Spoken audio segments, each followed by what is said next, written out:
Bismillahirrahmanirrahim. Assalamualaikum dear students. Welcome to the online NMDCAT session of Stars Academy Head Office Johor Town. Today we are going to discuss the remaining reactions of aldehydes and ketones.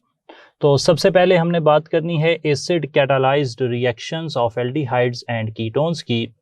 जैसा कि last time हमने बात कर ली थी कि जो aldehydes और ketones हैं वो दो तरह के न्यूक्लियोफिलिक एडिशन रिएक्शन देते हैं। एक थे base catalysed nucleophilic addition reactions जिन्हें हमने लास्ट टाइम डिटेल में देखा, और दूसरे आ गए हैं acid catalysed nucleophilic addition reactions जिनकी बात आज हम करेंगे। फर्दर हम reduction of aldehydes and ketones और oxidation of aldehydes and ketones पर भी नज़र डालेंगे, जो कि अगेन हमारे सिलेबस की आउटलाइन में शामिल है। तो फिलहाल जो तरीक़ाकार हमने समझा है रखा है यहाँ पर एल्डिहाइड्स और कीटोन्स के एसिड कैटालाइज्ड रिएक्शंस और रिडक्शन को समझने के लिए, वो ये है कि हम सबसे पहले ये देख लेते हैं कि एल्डिहाइड्स और कीटोन्स जब एसिड कैटालाइज्ड रिएक्शन देते हैं तो वो किस तरह होता है। इस तरह है कि ये एक एल्डिहाइड है या कीटोन है, चाहे कुछ भी हो, यहाँ पर पार्शियल नेगेटिव ऑक्सीजन और पार्शियल पॉजिटिव कार्बन मौजूद होंगे। जब कार्बोनाइल कंपाउंड्स एसिड की मौजूदगी में न्यूक्लियोफिलिक एडिशन रिएक्शन देते हैं तो उसमें पहला स्टेप होता है एसिड के साथ ऑक्सीजन के बॉन्ड बनने का। ये देखें जनाब, ये एसिड है, यहाँ पर कार्बोनाइल के पास जो ऑक्सीजन है वो ऑक्सीजन लोन पेयर की वजह से इस हाइड्रोजन से जो कि एसिड से आ रहा है उससे बॉन्ड बना लेता है, और इस बॉन्ड के बनने के नतीजे में यहाँ पर प्रोडक्ट बन जाता है, ये देखें ज़रा, यहाँ पर प्रोडक्ट बन जाता है C double bond O positive H, ऐसे प्रोडक्ट बन जाता है। अब ऑक्सीजन एक हाईली इलेक्ट्रोनेगेटिव एटम है और फिलहाल उस पर पॉजिटिव है जो कि उसे इतना ज़्यादा पसंद नहीं है। होता यह है कि ऑक्सीजन अपना पॉजिटिव चार्ज ख़त्म करने के लिए ये जो लोन पेयर डबल बॉन्ड है कार्बन ऑक्सीजन के बीच में उसे अपने ऊपर ट्रांसफ़र कर लेता है। इस बॉन्ड के अंदर दो इलेक्ट्रॉन्स थे जो कि एक कार्बन का था और एक ऑक्सीजन का था, और जब ऑक्सीजन दोनों इलेक्ट्रॉन अपने फ़ायदे के लिए इस्तेमाल कर लेगा तो कार्बन के पास अपना एक इलेक्ट्रॉन जो उसने ऑक्सीजन को दे दिया है उसकी कमी आ जाएगी। इस इलेक्ट्रॉन की कमी आने के नतीजे में जो अगली डायग्राम हम यहाँ पर बना रहे हैं वो कुछ इस तरह नज़र आएगी, इस तरह नज़र आती है जी।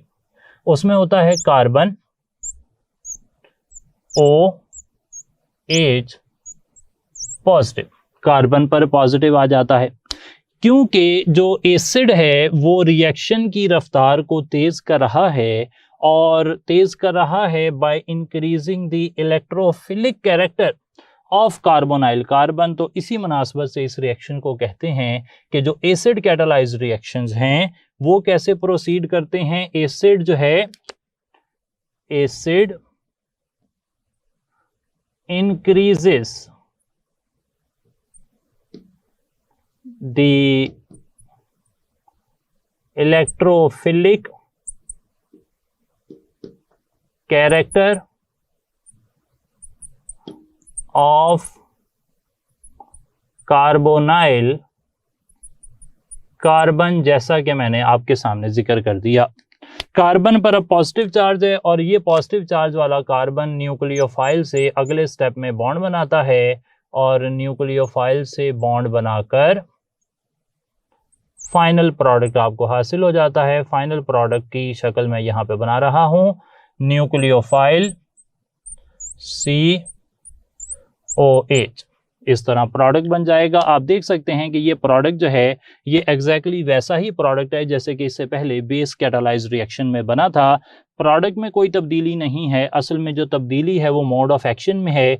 Base increases the nucleophilic character of attacking nucleophile while acid increases the electrophilic character of carbonyl carbon. ये बात आपने याद रख लेनी है। तो ये था एक जनरल मैकेनिज्म जिसे हमने माइंड में रखना है। यहाँ पर अब न्यूक्लियोफाइल जो है वो मुख्तलिफ़ किस्म के हो सकते हैं और उनकी वजह से रिएक्शन भी मुख्तलिफ टाइप के हो जाएंगे। इस बात को ध्यान में रखते हुए मैं यहाँ पर कुछ रिएक्शंस डिस्कस करता हूँ जो कि हमने देखने हैं। सबसे पहले मैं एक स्कीम तैयार कर लेता हूँ। स्कीम मैंने ये रखी है कि सबसे पहले मैं देखूंगा कि हमारे पास जो रिएक्टेंट हैं वो कौन से हैं जो वो पर्टिकुलर रिएक्शन दे रहे हैं, एसिड कैटालाइज्ड रिएक्शन दे रहे हैं। जो रिएक्टेंट हैं वो एल्डिहाइड्स हो सकते हैं या फिर कीटोन्स हो सकते हैं या फिर दोनों हो सकते हैं। अच्छा, उसके बाद हम देखेंगे कि वो कौन सी कंडीशन में रिएक्शन दे रही हैं, यानी कि कौन कौन से रिएक्टेंट या हालात जो हैं वो वहाँ पर लगाए गए हैं उन रिएक्शन को करवाने के लिए। फिर उन कंडीशन में जो न्यूक्लियोफाइल है, क्योंकि मेरा ऐसा मानना है कि आपको अक्सरियत जो सवाल की पूछी जाती है ना, वो पूछी जाती है कि फलां रिएक्शन जो है वो कौन से न्यूक्लियोफाइल की मौजूदगी में हो रहा है, वहाँ पे इलेक्ट्रोफाइल कौन था, न्यूक्लियोफाइल कौन था। ये वो ट्रिकी पॉइंट है जो कि अक्सर हम मिस कर जाते हैं। और एंड पर हम देखेंगे कि उस पर्टिकुलर रिएक्शन से जो प्रोडक्ट बन रहा है वो क्या बन रहा है। बाकी ये बात सही है कि ये जो जनरल मैकेनिज्म है यही वाला फॉलो होगा। अच्छा जी, सबसे पहले जो मैं रिएक्शन देख रहा हूँ वो रिएक्शन हो रहा है पॉलीमराइजेशन। तो सबसे पहले मैं बात कर रहा हूँ पॉलीमराइजेशन की। जितने भी रिएक्शन हैं यहाँ पर वो सारे के सारे रिएक्शन हैं एसिड कैटालाइज्ड न्यूक्लियोफिलिक एडिशन के। तो सबसे पहला रिएक्शन जिसका मैंने नाम लिया वो है पॉलीमराइजेशन। उसमें फॉर्मेल्डिहाइड जो है फॉर एग्जांपल वो रिएक्ट कर सकता है। फॉर्मेल्डिहाइड रिएक्ट करेगा और ये रिएक्ट करेगा इन the presence of acid. Acid यहाँ पर होता है सल्फ्यूरिक एसिड। सही जी। यहाँ पर जो न्यूक्लियोफाइल होता है असल में फॉर्मेल्डिहाइड के मॉलिक्यूल ना आपस में एक दूसरे पर अटैक करके पॉलीमर बना रहे होते हैं, और इसीलिए जो अटैकिंग न्यूक्लियोफाइल होता है वो एक और फॉर्मेल्डिहाइड का ही मॉलिक्यूल होता है।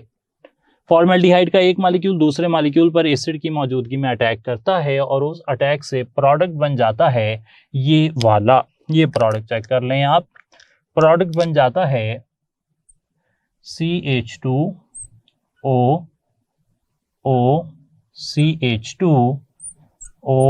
CH2O। इसे नाम दिया जाता है मेटाफॉर्मल्डिहाइड का। ये है जी मेटाफॉर्मल्डिहाइड।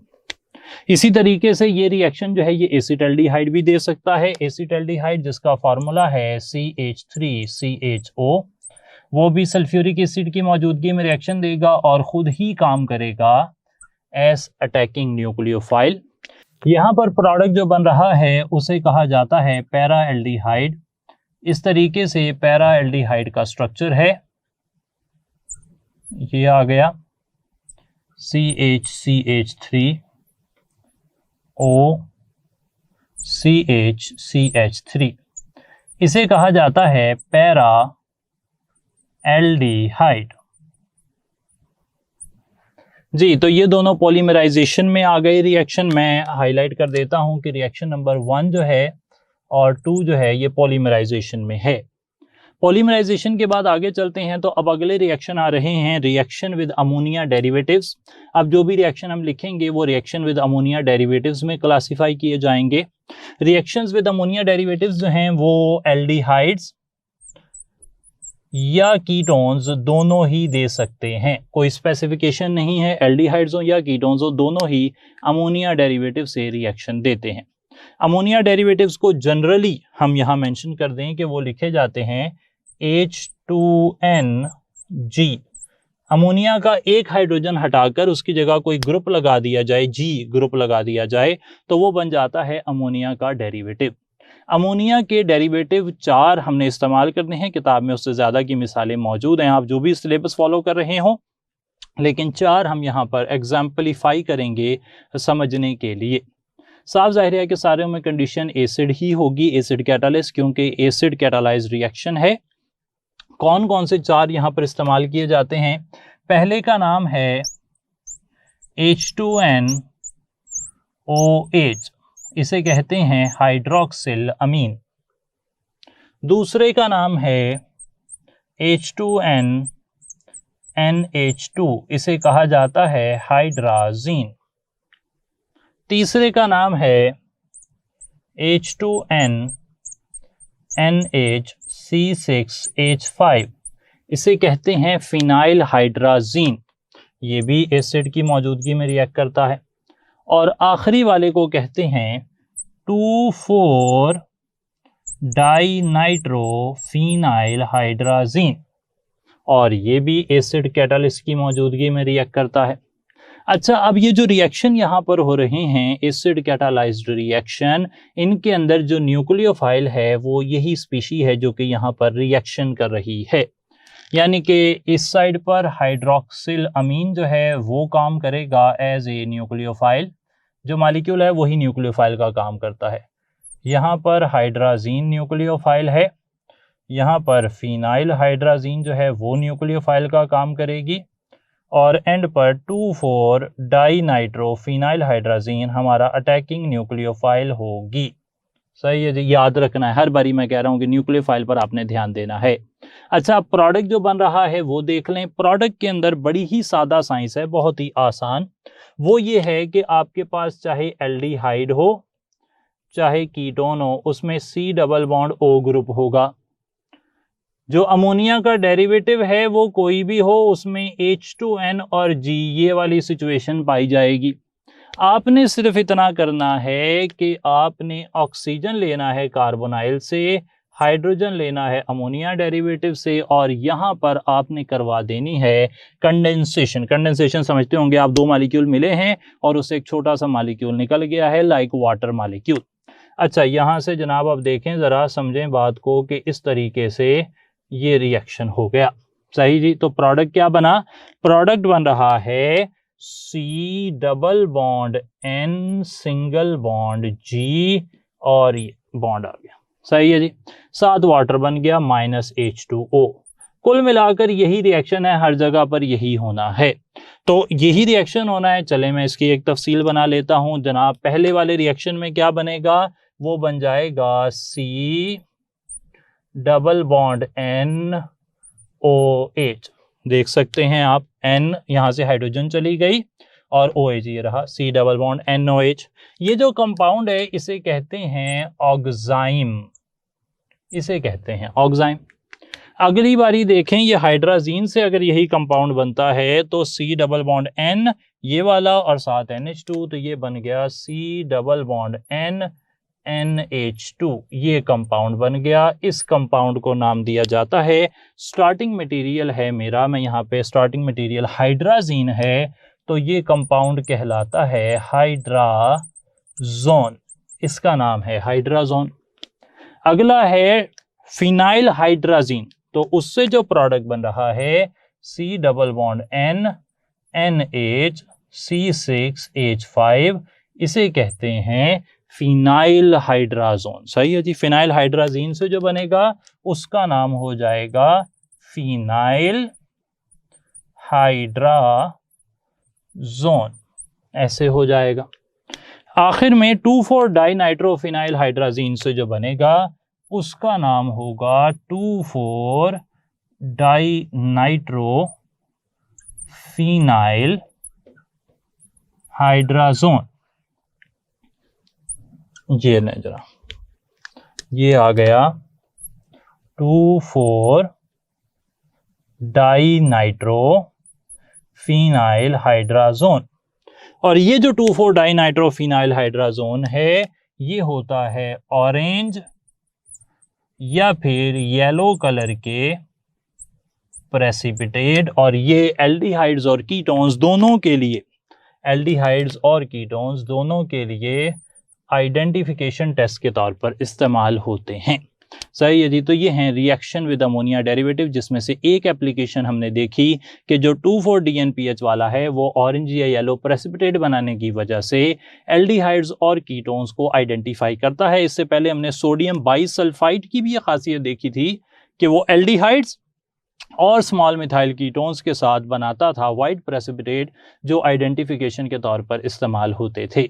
ये बात सही है कि यहाँ पर भी अमोनिया डेरिवेटिव से रिएक्शन हो रहा है, दूसरे में भी तीसरे में भी, लेकिन वो आइडेंटिफिकेशन टेस्ट नहीं है क्योंकि वहाँ पर कोई विजिबल चेंज नहीं आ रहा, कोई कलर चेंज नहीं आ रहा, कोई गैस इवॉल्व नहीं हो रही। तो जिनमें गैस इवॉल्व होती है, कलर चेंज होता है, कलर डिस्चार्ज होता है, वो होते हैं आइडेंटिफिकेशन टेस्ट किसी भी स्पीशीज के रिएक्शन के लिए। इस हिस्से को हमने देखा। अब यहाँ से हम कुछ सवाल देखेंगे और फिर हम आगे चलेंगे रिडक्शन रिएक्शंस और oxidation reactions of aldehydes and ketones की तरफ। जी स्टूडेंट्स, अब हम आपसे कुछ क्वेश्चंस डिस्कस करने लगे हैं। सबसे पहले ये 4 ऑप्शंस आपके सामने आपको नजर आ रहे हैं। इस हवाले से एक सवाल पास पेपर से आपके सामने रखा जा रहा है। सवाल ये था कि when acetone reacts with 2,4-dinitrophenylhydrazine, what is the product formed? तो जो प्रोडक्ट बनता है उसका फॉर्मूला क्या होता है।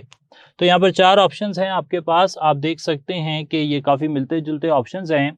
तो पहले हम इनमें से एलिमिनेशन मेथड के जरिए जो जो ऑप्शन माइनस हो सकते हैं उन्हें माइनस कर सकते हैं। फॉर एग्जांपल अल्फा ऑप्शन में देखें तो 2,4-डाइनाइट्रोफिनाइल में 2 नाइट्रो ग्रुप होने ज़रूरी हैं, जबकि अल्फा ऑप्शन में यहाँ पर सिर्फ 1 नाइट्रो नज़र आ रहा है, तो ये ऑप्शन तो सही नहीं हो सकता। इसी तरीके से चार्ली ऑप्शन में भी 1 नाइट्रो नजर आ रहा है, वो भी सही नहीं हो सकता।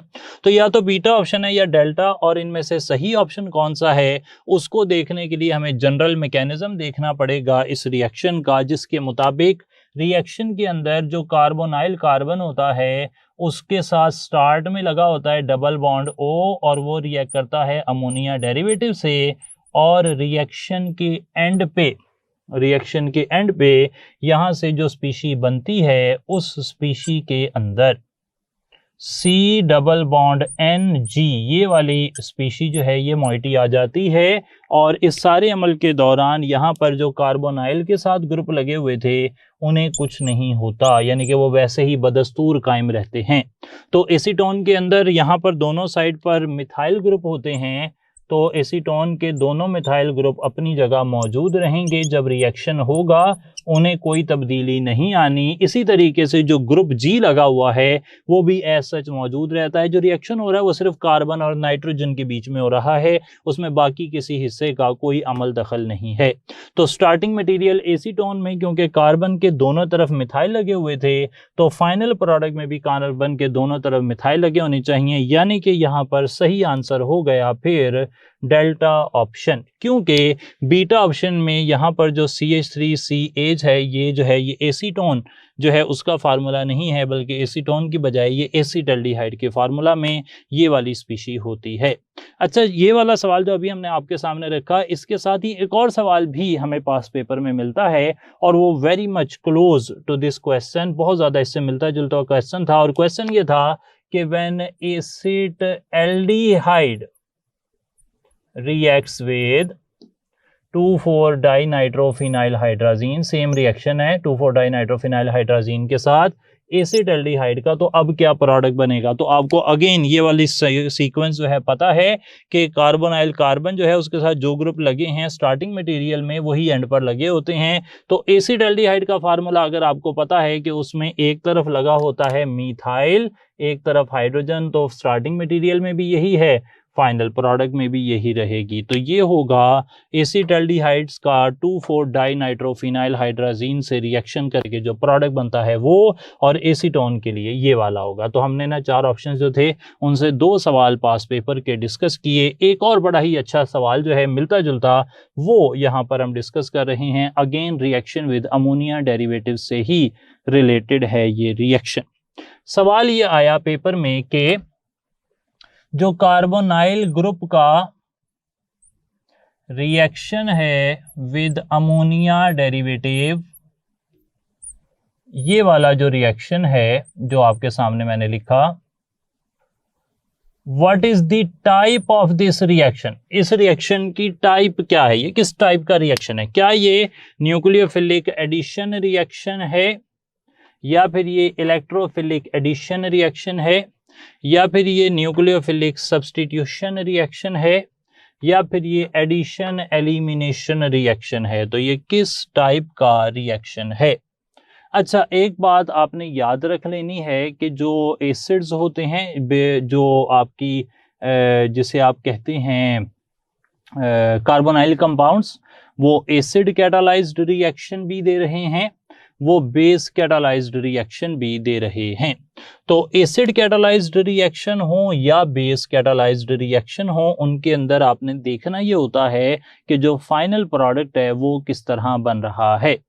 सही है जनाब। तो जो एसिड कैटालाइज रिएक्शन है उनमें एसिड कैटालिस्ट इस्तेमाल होता है, जो बेस कैटालाइज रिएक्शन है उसमें बेस कैटालिस्ट इस्तेमाल होता है। ओवरऑल प्रोडक्ट जो है उसके अंदर दोनों स्पीशीज ऐड हो रही होती हैं सिवाय इस पर्टिकुलर रिएक्शन के। इस पर्टिकुलर रिएक्शन को जब आप देखते हैं तो यहाँ पर ये वाली स्पीशी देखें ज़रा, C डबल बॉन्ड N बन जाता है, जैसा कि मैंने नीचे भी लिखा हुआ है, C डबल बॉन्ड N बन जाता है और इधर से हाइड्रोजन इधर से ऑक्सीजन, ये दोनों जो हैं वो निकल जाते हैं।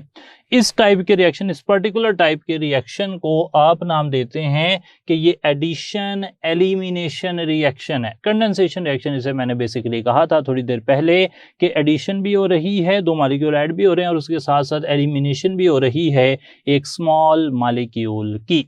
सही है जी। तो ये हो गया एक एडिशन एलिमिनेशन टाइप का रिएक्शन, ये है एडिशन एलिमिनेशन टाइप का रिएक्शन, इसे आपने याद रखना है। ये थोड़ी सी नई इन्फॉर्मेशन आपके लिए कि ये जो रिएक्शन है इसमें नो डाउट अटैक न्यूक्लियोफाइल का ही हो रहा है, लेकिन आप इसे as such overall nucleophilic addition जो है वो नहीं कह सकते। और क्यों नहीं कह सकते वो मैंने बता दिया, क्योंकि यहाँ पर एक छोटा सा वाटर मॉलिक्यूल जो है वो निकल भी रहा है। सही है जनाब। जिस तरह एल्डोल कंडेंसेशन थी, एल्डोल कंडेंसेशन जो है उसमें हो तो न्यूक्लियोफिलिक रिएक्शन ही रहा था, लेकिन वहां पर हमने उसे कंडेंसेशन कहा था। दो मॉलिक्यूल्स जब रिएक्ट करते हैं ना तो उस मुनासबत से उसे कंडेंसेशन कह दिया जाता है।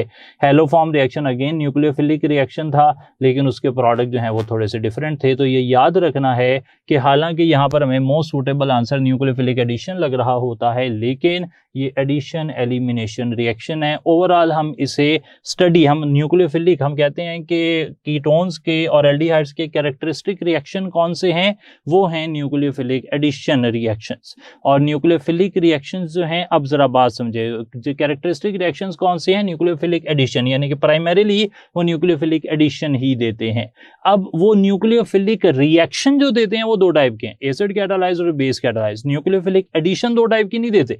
हर रिएक्शन इनका न्यूक्लियोफिलिक एडिशन नहीं है, हर रिएक्शन न्यूक्लियोफिलिक रिएक्शन है, हर रिएक्शन न्यूक्लियोफिलिक एडिशन रिएक्शन नहीं है। ये कहीं पे नहीं लिखा हुआ। सही है जनाब। तो न्यूक्लियोफिलिक रिएक्शन जो हैं एल्डिहाइड्स और कीटोन्स के, वो हो गए दो टाइप के, एक वो जो एसिड की मौजूदगी में होते हैं, एक वो जो बेस की मौजूदगी में होते हैं। तो ये वाला जो रिएक्शन है ये न्यूक्लियोफिलिक रिएक्शन है, लेकिन ये एक एडिशन एलिमिनेशन रिएक्शन है।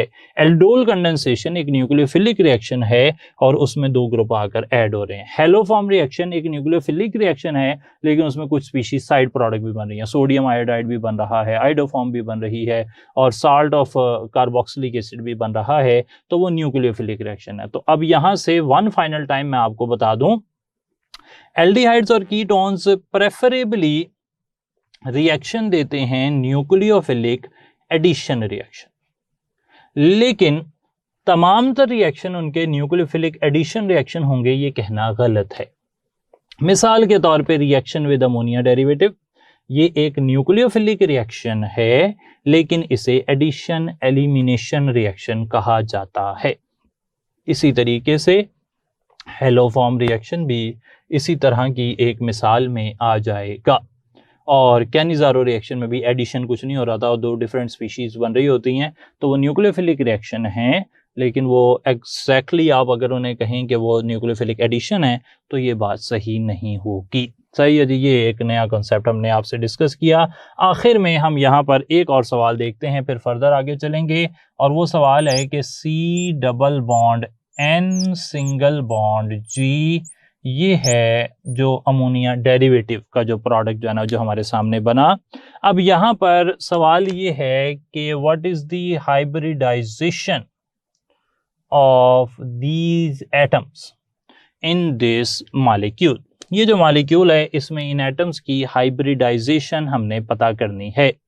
अच्छा, कार्बन की हाइब्रिडाइजेशन में देखूं तो कार्बन ने एक डबल बॉन्ड बनाया हुआ है। जब कार्बन एक डबल बॉन्ड बनाता है तो ये बात पक्की हो चुकी है, मुझे इसमें कोई डाउट नहीं होना चाहिए कि अगर कार्बन ने एक डबल बॉन्ड बनाया हो तो उसकी हाइब्रिडाइजेशन sp2 होती है और नहीं हो सकती।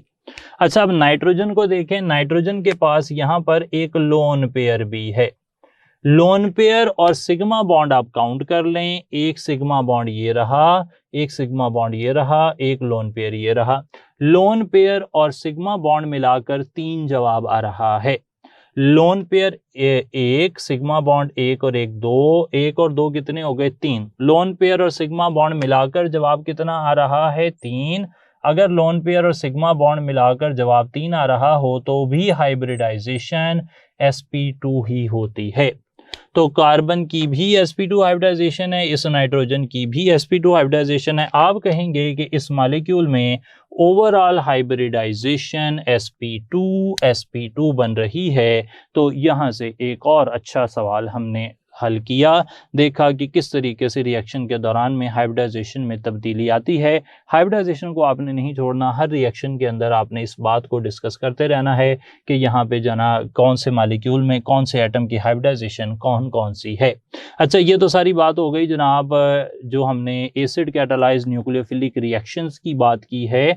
और एक रिएक्शन इसमें रह गया है, वो है अल्कोहल के साथ रिएक्शन, उसको मैं यहाँ पे मेंशन कर देता हूँ, फिर हम आगे चलेंगे। और तरीकाकार अभी तक हमारा वही है कि हम एक मेंशन करेंगे कि हमारा रिएक्टेंट कौन है, रिएक्टेंट, और फिर हम मेंशन करेंगे कि वो किस कंडीशन में रिएक्शन कर रहा है। कंडीशन के बाद हम देख लेंगे अगर वहाँ कोई न्यूक्लियोफाइल है तो वो कौन सा है, और एंड पर हम बात करेंगे कि यहाँ पर प्रोडक्ट कौन सा बन रहा है। तो एक रिएक्शन जो रह गया उसकी बात मैं कर लेता हूँ, और ये रिएक्शन जो है ना, ये एल्डिहाइड्स का रिएक्शन है। अब ये कीटोन्स रिएक्शन नहीं दे रही है वाला।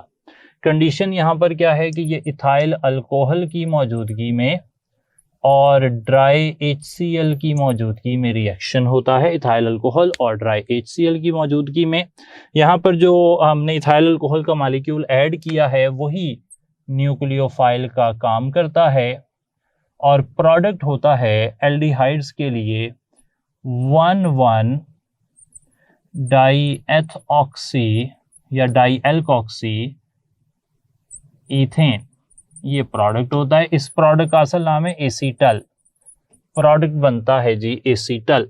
सही है जनाब। तो एल्डिहाइड्स के साथ जब अल्कोहल्स रिएक्ट करती हैं तो एल्कोक्सी एल्केन बनता है, और उसे आप कह देते हैं कि ये एसीटल बन गया। फॉर एग्जांपल एसीटल्डिहाइड के लिए मैं यहाँ पर लाजमी मेंशन करूँगा कि ये प्रोडक्ट जो है वो बन रहा है। ये जनाब फर्दर इसकी डिटेल में हमें मिलता है कि ये रिएक्शन ना एल्डिहाइड्स को ईथर्स में कन्वर्ट कर देता है, और ईथर्स जो है ना एल्डिहाइड रिएक्टिव कंपाउंड होते हैं, वो जल्दी से ऑक्सीडाइज हो सकते हैं। तो उन्हें जब ईथर में कन्वर्ट कर लिया जाता है तो वो सेफ हो जाते हैं। अगर आपने फर्दर कोई स्ट्रॉन्ग ऑक्सीडाइजिंग एजेंट या रिड्यूसिंग एजेंट डाला हो तो वो इसको जो है वो कुछ नहीं कहता, और जब आप इसे फाइनली हाइड्रोलाइज करेंगे तो ये वापस स्टार्टिंग मटेरियल दे देगा। ये इस रिएक्शन की फर्दर साइंस है जो कि आप किताब से देख भी सकते हैं। अच्छा जी, आगे चलते हैं। अब जो हम हेडिंग पढ़ रहे हैं वो हेडिंग है रिडक्शन की। तो अगली हेडिंग हमारी वो बन रही है कि एल्डिहाइड्स और कीटोन्स जो हैं वो रिडक्शन रिएक्शन कैसे देते हैं। रिडक्शन रिएक्शन के अंदर हम देख लेते हैं कि कौन कौन सी रिडक्शन हो सकती है। दो तरह की रिडक्शन है, एक को कहते हैं सोडियम बोरोहाइड्राइड रिडक्शन और एक को कहते हैं कैटालिटिक रिडक्शन। तो हम पहले बात कर रहे हैं सोडियम बोरोहाइड्राइड रिडक्शन की, जिसमें एल्डिहाइड्स और कीटोन्स दोनों ही रिएक्ट करते हैं सोडियम बोरोहाइड्राइड की मौजूदगी में, और साथ एसिड भी होता है। यहाँ पर हाइड्राइड आयन जो है वो अटैकिंग न्यूक्लियोफाइल का काम करता है, और एल्डिहाइड्स और कीटोन्स दोनों से ही बन जाती हैं अल्कोहल। यहाँ पर ये बात इंपॉर्टेंट है याद रखनी कि जो एल्डिहाइड होते हैं उनसे बनती है प्राइमरी अल्कोहल, और जो कीटोन्स होते हैं उनसे बनती हैं सेकेंडरी अल्कोहल्स, उनसे बनती हैं जी सेकेंडरी अल्कोहल्स। लें जरा, सेकेंडरी अल्कोहल्स, ये रूल आपको पक्का पता होना चाहिए। एल्डिहाइड की रिडक्शन से प्राइमरी अल्कोहल, जिस तरह आपने याद किया है कि प्राइमरी अल्कोहल से एल्डिहाइड बनता है ऑक्सीडेशन से, सेकेंडरी अल्कोहल से कीटोन बनती है, बिल्कुल वैसे ही जब आप उल्टा करेंगे प्रोसेस तो एल्डिहाइड से अल्कोहल बन जाएगी, कीटोन से सेकेंडरी अल्कोहल बन जाएगी सोडियम बोरोहाइड्राइड की मौजूदगी में। अगर आप सोडियम बोरोहाइड्राइड इस्तेमाल ना करें, आप कैटालिटिक रिडक्शन करें तो भी एल्डिहाइड और कीटोन दोनों ही रिएक्ट करते हैं। कैटालिस्ट इस्तेमाल होता है निकल या पैलाडियम या प्लाटिनम, और साथ हाइड्रोजन जो है ना, हाइड्रोजन गैस भी इस्तेमाल होगी। यहाँ पे कोई ज़रूरत नहीं है किसी न्यूक्लियोफाइल की, क्योंकि ये एक कैटालाइज्ड रिएक्शन है, सरफेस कैटालाइज्ड रिएक्शन। न्यूक्लियोफाइल जो हमारा एल्डिहाइड कीटोन है, जो हमारा कैटलिस्ट है, वो हाइड्रोजन के ऊपर चिपका होता है, एल्डिहाइड कीटोन उस पर आके चिपकती है, उससे रिएक्शन करती है और प्रोडक्ट बना देती है। यहाँ पर भी सेम ही प्रोडक्ट बनते हैं, ये वाले ही प्रोडक्ट बनेंगे, एल्डिहाइड और कीटोन से सेम प्रोडक्ट बनेंगे, प्राइमरी अल्कोहल और सेकेंडरी अल्कोहल बनते हैं। तो यहाँ तक भी कोई मसला नहीं है। एक और बात याद रहे कि अगर आप स्पेसिफिकली बात कर रहे हैं एल्डिहाइड्स की, तो एल्डिहाइड्स एक ख़ास किस्म का रिएक्शन देते हैं जिसे नाम दिया जाता है वुल्फ किश्नर रिडक्शन। सही जी, हमने चैप्टर नंबर 8 में पढ़ी हुई है, वुल्फ किश्नर रिडक्शन। ये जो वुल्फ किश्नर रिडक्शन है ना जी, एल्डिहाइड्स और कीटोन्स की वुल्फ किश्नर रिडक्शन, इस वुल्फ किश्नर रिडक्शन के अंदर जो N2H4 है और पोटाशियम हाइड्रोक्साइड हैं वो इस्तेमाल होते हैं, हीट करना पड़ता है यहाँ पर और फिर रिएक्शन होता है। कोई न्यूक्लियोफाइल का कंसेप्ट यहाँ पे नहीं है, सिंपल रिडक्शन हो रही है, लेकिन इस रिडक्शन से जो प्रोडक्ट बनता है वो एक एल्केन बनता है। यहाँ पे अल्कोहल पे रिएक्शन रुकता नहीं है। सही है जी, एक जनरल कॉन्सेप्ट आपका क्लियर करता है। चलो मैं यहाँ पर हम यहाँ पर ना इस तरह, ये जगह हमारे पास थोड़ी सी अवेलेबल है, इसमें मैं कॉन्सेप्ट आपके सामने रख रहा हूँ, इसे आप नोट कर लें। तरीका ये है कि अगर आपके पास एल्डिहाइड हो या कीटोन हो और आप उसकी करवा दें रिडक्शन, सही है जी, ये लें रिडक्शन करवा दें, तो यहाँ से बन जाता है अल्कोहल। और एल्डिहाइड और कीटोन की रिडक्शन से जो अल्कोहल बनी है, अगर आप उसकी फर्दर रिडक्शन करवा देंगे तो उससे बन जाएगा एल्केन। सही जी, एल्डिहाइड कीटोन से अल्कोहल, अल्कोहल से बन जाएगा एल्केन। सही है जनाब, ये रिडक्शन की सीक्वेंस होती है। जब आप माइल्ड रिड्यूसिंग एजेंट डालेंगे या कोई खास रिड्यूसिंग एजेंट डालेंगे तो रिएक्शन अल्कोहल पर आकर रुक जाएगा। अगर आप स्ट्रॉन्ग रिड्यूसिंग एजेंट डाल देंगे, हार्श कंडीशन लगाएंगे, तो अल्कोहल से भी आगे निकल जाएगा और एल्केन बन जाएगा। इस सारे अमल के दौरान कार्बन एटम्स की तादाद तब्दील नहीं होती। एल्डिहाइड कीटोन से जो अल्कोहल बनते हैं उसमें सेम नंबर ऑफ कार्बन है, मेंशन कर लेते हैं, इंपॉर्टेंट बात हो गई है तो, कि सेम कार्बन चेंज नहीं होते, और जब एल्केन बनता है तब भी सेम कार्बन। अच्छा, एल्डिहाइड की बजाय एक और देख लें, कीटोन है, कीटोन बनते हैं, कीटोन जब रिएक्ट करेंगे तो उसे कहेंगे क्लेमेंसन रिडक्शन। कीटोन्स के रिएक्शन को क्लेमेंसन रिडक्शन कहते हैं। ये होता है जिंक, मरकरी और HCl की मौजूदगी में। कोई ज़रूरत नहीं है कोई ख़ास न्यूक्लियोफाइल लिखने की। यहाँ पर भी सेम कार्बन वाला एल्केन बन जाता है। सही है जी, फॉर एग्जांपल अगर यहाँ पे आपने एसीटोन इस्तेमाल किया 3 कार्बन वाली, तो यहाँ पे प्रोपेन बन जाएगी। यहाँ पे एसिटाल्डिहाइड 2 कार्बन वाले इस्तेमाल किया है तो यहाँ पर इथेन बन जाएगी 2 कार्बन वाली। तो ये है जी रिडक्शन, और जो हमारे पास रिएक्शन विद एथानॉल था उसके हालात। अब एक हिस्सा हमारा और जिक्र करने वाला रह गया है, वो है oxidation of aldehydes and ketones. साथ कुछ टेस्ट जिक्र करेंगे और फिर इस सारे हिस्से को मिलाकर कुछ और जो MCQs हैं उन्हें डिस्कस करके आज का टॉपिक हमारा तकमील तक पहुंचेगा। आगे चलते हुए स्टूडेंट्स, बात चल रही है oxidation of aldehydes and ketones की। ये बात आपको अच्छे तरीके से याद रहनी चाहिए कि एल्डिहाइड्स यानी कि CHO group are easily oxidised, they are easily oxidisable, whereas ketones they contain C double bond O group, they are difficult to oxidize. Aldehydes को आसान करना इतना, ऑक्सीडाइज करना इतना आसान है कि ना सिर्फ वो स्ट्रॉन्ग ऑक्सीडाइजिंग एजेंट्स बल्कि माइल्ड या वीक ऑक्सीडाइजिंग एजेंट्स के जरिए भी ऑक्सीडाइज हो जाते हैं, जबकि कीटोन्स को ऑक्सीडाइज करना मुश्किल है और वो सिर्फ स्ट्रॉन्ग ऑक्सीडाइजिंग एजेंट के साथ ऑक्सीडाइज होते हैं, जबकि वीक ऑक्सीडाइजिंग एजेंट से वो रिएक्शन नहीं करते। इसी बात को हम आगे चलकर बुनियाद भी बनाते हैं एल्डिहाइड्स और कीटोन्स में फ़र्क करने की, क्योंकि कीटोन्स जब ऑक्सीडाइज नहीं होते माइल्ड ऑक्सीडाइजिंग एजेंट से, तो अगर एक मिक्सचर के अंदर आपको एल्डिहाइड या कीटोन में फ़र्क करना हो तो आप कोई माइल्ड ऑक्सीडाइजिंग एजेंट डाल देते हैं। वो एल्डिहाइड को तो ऑक्सीडाइज करवा देता है जबकि कीटोन्स को ऑक्सीडाइज नहीं करवाता। इस तरह आप दोनों में फ़र्क कर लेते हैं।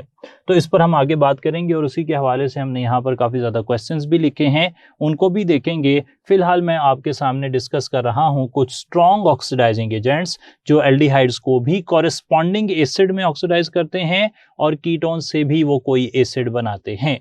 अच्छा, एल्डिहाइड्स की ऑक्सीडेशन के लिए जो स्ट्रॉन्ग ऑक्सीडाइजिंग एजेंट्स इस्तेमाल हो रहे हैं वो हैं potassium dichromate and sulphuric acid.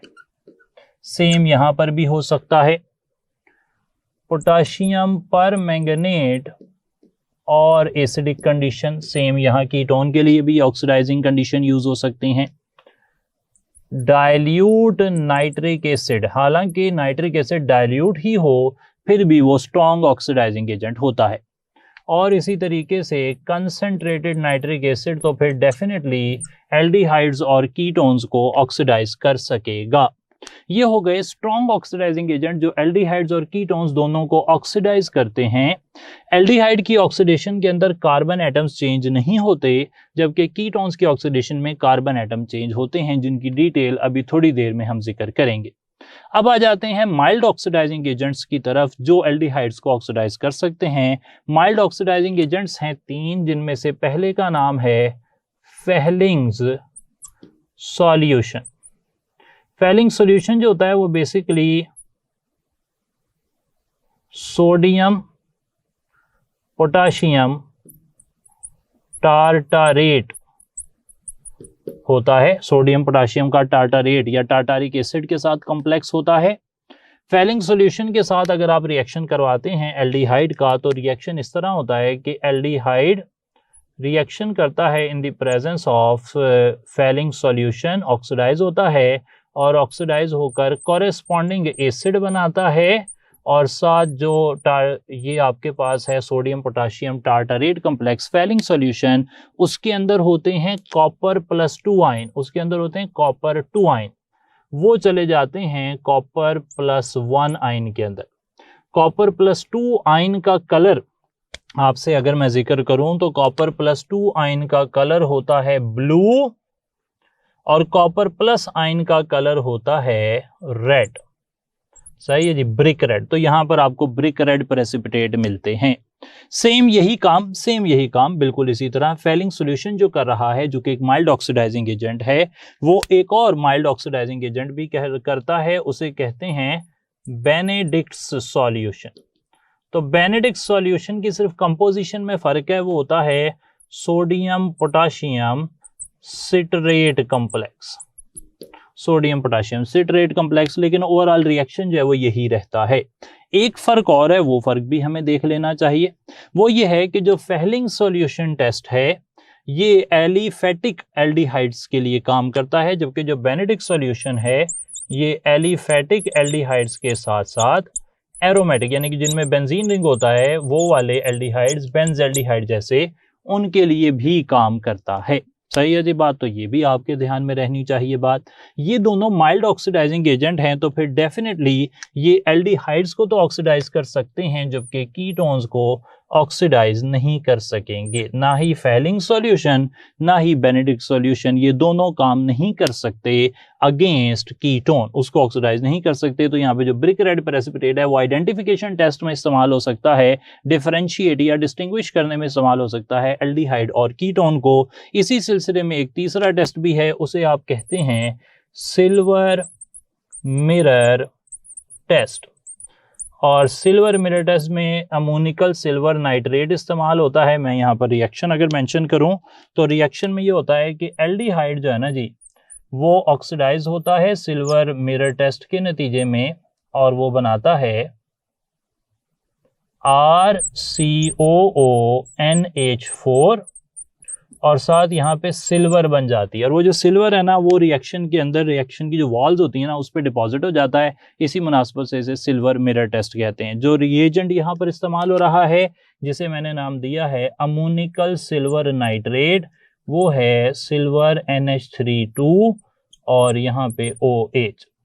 Overall change क्या आ रहा है ऑक्सीडेशन स्टेट में? ऑक्सीडेशन स्टेट का चेंज बड़ा क्रिटिकल है। यहाँ पे सिल्वर 0 है, जबकि स्टार्ट में सिल्वर +1 थी। सिल्वर +1 से 0 में जाती है, रिडक्शन हो रही है उसकी, और जो एल्डिहाइड है उसकी ऑक्सीडेशन हो रही है। और क्योंकि अगेन ये माइल्ड ऑक्सीडाइजिंग एजेंट है तो ये काम नहीं करेगा कीटोन्स के साथ।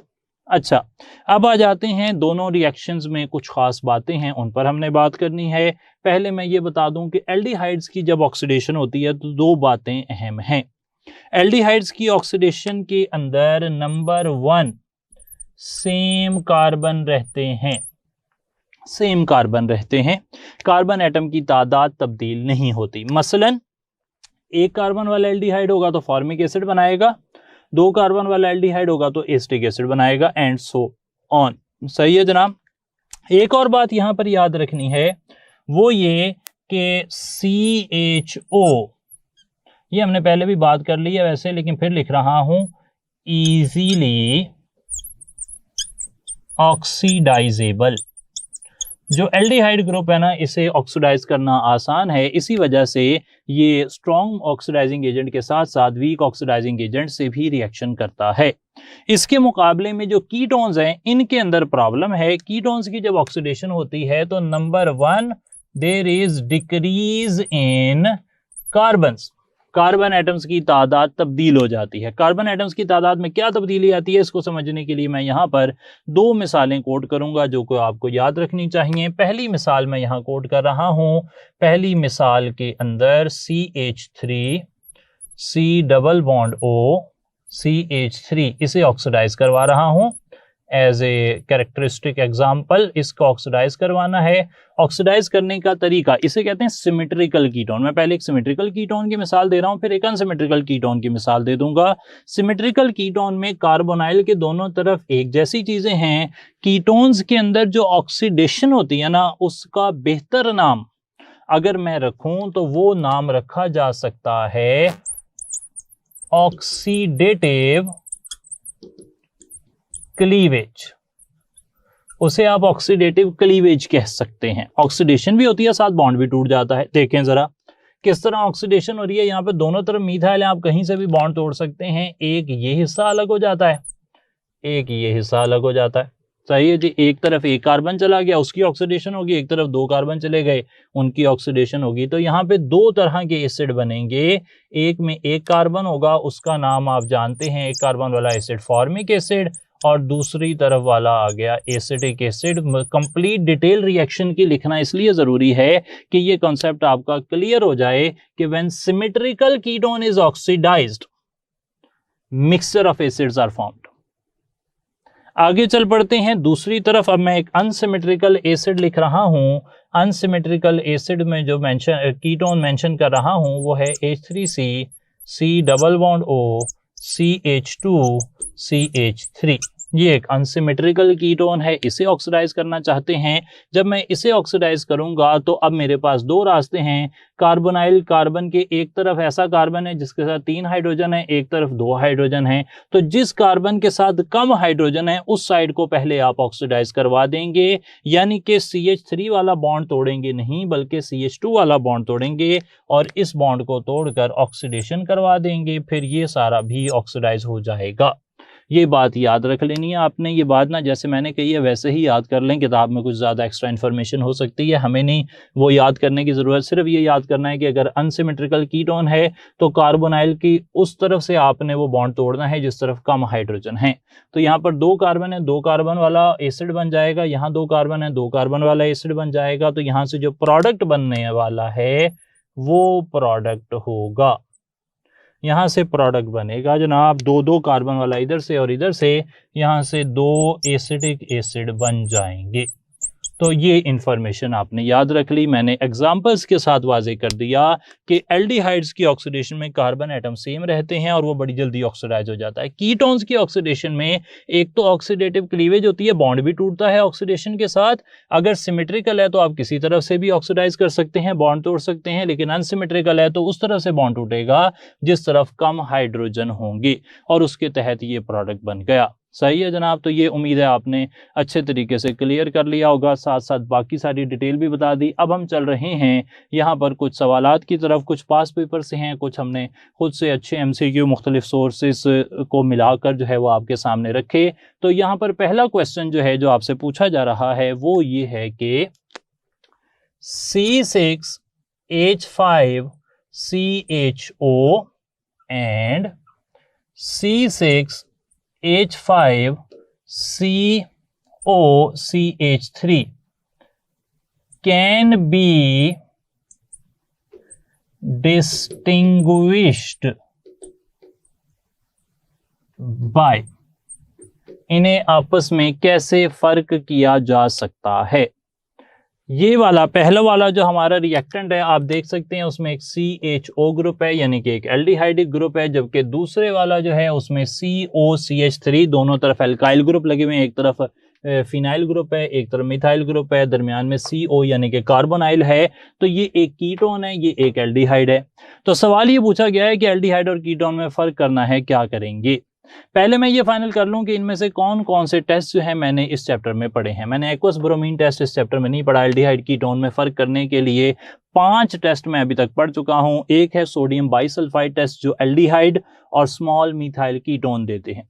दूसरा टेस्ट मैंने पढ़ा है वो था 2,4-DNPH टेस्ट, येलो और ऑरेंज प्रेसिपिटेट, वो एल्डिहाइड भी देता है, कीटोन भी देते हैं। फिर मैंने पढ़ा Fehling solution test, Benedict solution test, silver mirror test, ये सिर्फ एल्डिहाइड देते हैं, कीटोन नहीं देते। कीटोन का अपना एक टेस्ट होता है, उसे सोडियम नाइट्रोप्रोसाइड टेस्ट कहते हैं। उस पर जाते जाते बात कर लेंगे क्योंकि उसके हवाले से हमने यहाँ कोई सवाल भी मेंशन नहीं किया हुआ। अच्छा जी, एल्डिहाइड और कीटोन में फर्क करने के लिए एक्वस ब्रोमीन टेस्ट मैंने नहीं पढ़ा। आपने अपने आप को बैक करना है जो इन्फॉर्मेशन आपके पास है। तो एक्वस फेरिक क्लोराइड ये भी टेस्ट हमने कभी नहीं पढ़ा एल्डिहाइड और कीटोन में फर्क करने के लिए। 2 चीजें बची, या तो 2,4-DNPH टेस्ट या silver mirror test. Definitely 2,4-DNPH test जैसा कि मैंने पहले कहा वो एल्डिहाइड और कीटोन दोनों देते हैं, लेकिन जो सिल्वर मिरर टेस्ट है वो सिर्फ एल्डिहाइड देता है, कीटोन नहीं देता। तो ये इन दोनों में फर्क कर सकता है।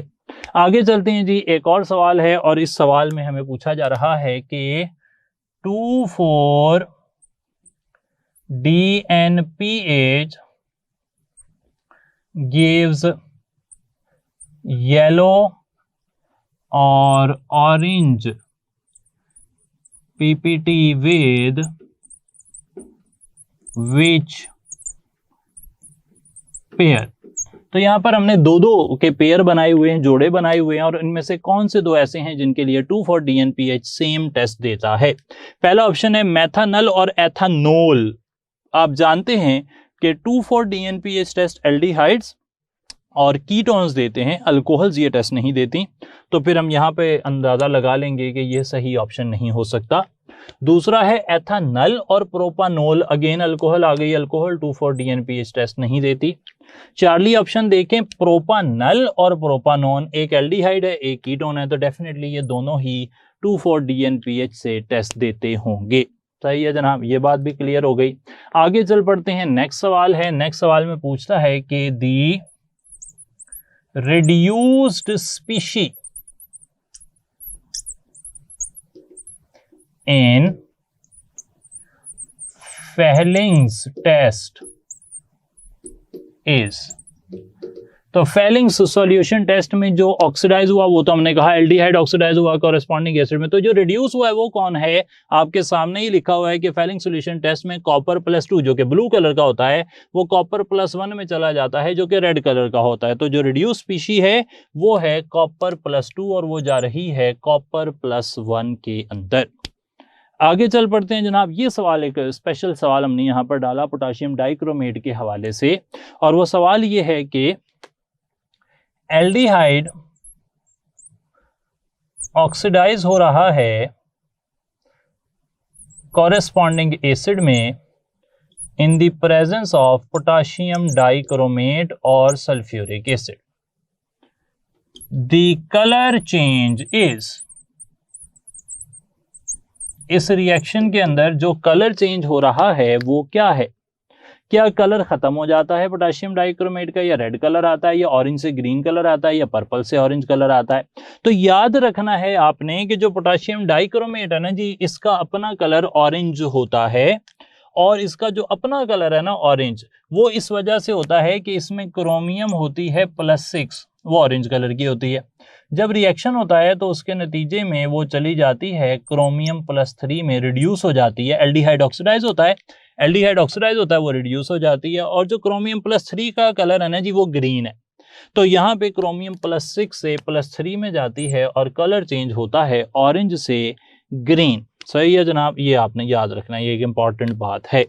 अच्छा, आगे चल पड़ते हैं। आपकी साबका इन्फॉर्मेशन को इस्तेमाल करते हुए एक और सवाल आ गया, और सवाल ये है कि आपके पास स्टार्टिंग मटेरियल है एक पैराहाइड्रोक्सी बेंजल्डिहाइड, पैराहाइड्रोक्सी बेंजल्डिहाइड, और आपने उसे करवा दिया है oxidise in the presence of KMnO4, जो कि स्ट्रॉन्ग ऑक्सीडाइजिंग एजेंट है एसिड की मौजूदगी में। और अब आप सोच रहे हैं कि यहाँ पर प्रोडक्ट क्या बनेगा। पैराहाइड्रोक्सी बेंजल्डिहाइड को ऑक्सीडाइज करवाया है। ऑप्शन है कि दोनों चीजें ऑक्सीडाइज नहीं होंगी, हाइड्रोक्सिल ग्रुप ऑक्सीडाइज हो जाएगा, एल्डिहाइड को कुछ नहीं होगा, हाइड्रोक्सिल ऑक्सीडाइज नहीं होगा, एल्डिहाइड ऑक्सीडाइज हो जाएगा, दोनों ऑक्सीडाइज हो जाएंगे। तो 4 ऑप्शन आपके पास हैं।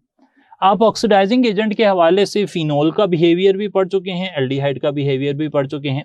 आप जानते हैं कि एल्डिहाइड KMnO4 और एसिड की मौजूदगी में ऑक्सीडाइज हो जाता है। तो ये बात तो पक्की हो गई कि CHO जो कि बआसानी इजीली ऑक्सीडाइजेबल है, तो वो आसानी से CHO चला जाएगा COOH में। तो CHO अपनी जगह पर रह जाए, इसका कोई इम्कान नहीं है, वो तो इजीली ऑक्सीडाइजेबल स्पीशी है। अब या तो चार्ली सही है या डेल्टा सही है। चार्ली के मुताबिक OH को कुछ नहीं होगा, डेल्टा के मुताबिक वो भी ऑक्सीडाइज हो जाएगा। अब मैं आपकी तवज्जो लेकर जाता हूं OH की अल्कोहल फिनोल के फर्क में। मैंने आपको बताया था कि अल्कोहल्स जो होती हैं वो ऑक्सीडाइजिंग एजेंट से रिएक्शन करती हैं, K2Cr2O7 KMnO4 से रिएक्शन करती हैं, जबकि फिनोल ये रिएक्शन नहीं करती हैं। और फिनोल ये रिएक्शन क्यों नहीं करती, उस पर भी मैंने बात की थी। और वो बात ये थी कि जनाब जो OH है, इसके साथ जो फिनोल का कार्बन लगा हुआ है, उस कार्बन के साथ कोई हाइड्रोजन नहीं है।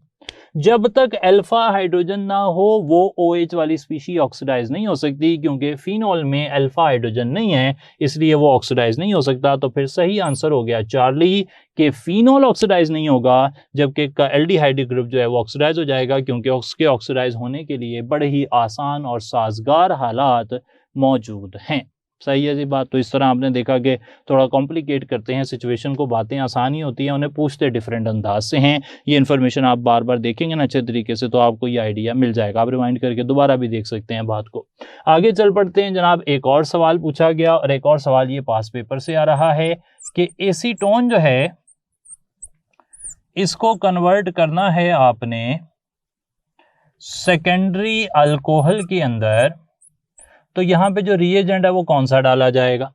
एसीटोन से सेकेंडरी अल्कोहल बनानी है, कौन सा रिएजेंट होगा। क्या वो सोडियम एल्यूमिनियम हाइड्राइड होगा, या एल्यूमिनियम मेटल, या रेड फास्फोरस, या सोडियम बोरोहाइड्राइड। हमने पहले 3 तो पढ़े ही नहीं है ना जी। कई दफ़ा काम ये होता है कि हमने सिर्फ ये याद करना होता है कि बात थी क्या पड़ी हुई। तो ये सोडियम बोरोहाइड्राइड हमने पढ़ा है, बोरोहाइड्राइड रिडक्शन, जिसमें हाइड्राइड जो है वो न्यूक्लियोफाइल था।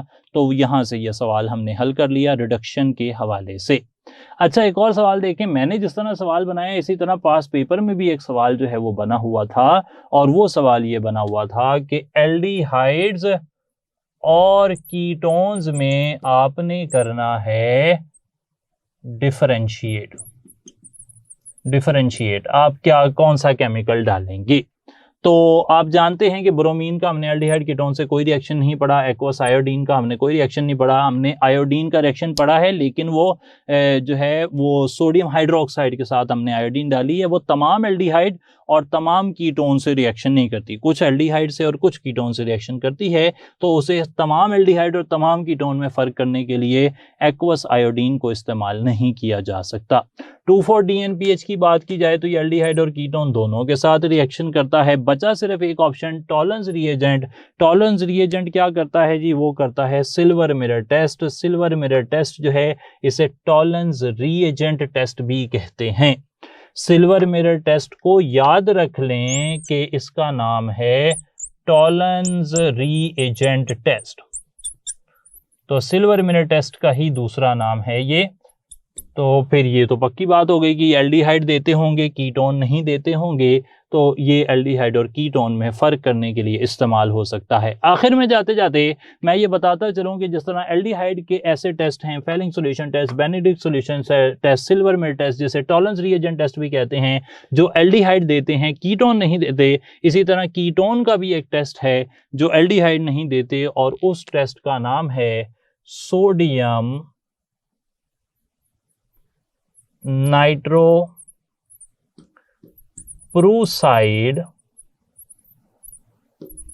टेस्ट। उसे सोडियम नाइट्रोप्रूसाइड टेस्ट कहते हैं। सोडियम नाइट्रोप्रूसाइड टेस्ट के अंदर जो पर्पल या वायलेट कलर आता है वो एल्डिहाइड नहीं देते। तो अगर आपको ऑप्शंस में एल्डिहाइड और कीटोन में फ़र्क पूछा गया हो और एक ऑप्शन हो सोडियम नाइट्रोप्रूसाइड टेस्ट का, तो कीटोन वो टेस्ट देते होंगे, एल्डिहाइड वो टेस्ट नहीं देते होंगे। तो एक बहुत ही कॉम्प्रिहेंसिव किस्म का डाटा हमने आपके सामने रखा। बड़ा ही लेंथी चैप्टर था जी। असूली तौर पर हमारे स्टैंडर्ड के जो चैप्टर्स हैं उसमें इतना लेंथी चैप्टर कोई और हमें नहीं मिलता केमिस्ट्री ऑफ हाइड्रोकार्बन्स के अलावा, जिसमें इतनी डिटेल हो। तो आपने तवज्जो से इसे पढ़ना है। नेक्स्ट टाइम टेस्ट की डिस्कशन के साथ आपसे मुलाकात होगी जी। Thank you so much. अस्सलाम वालेकुम।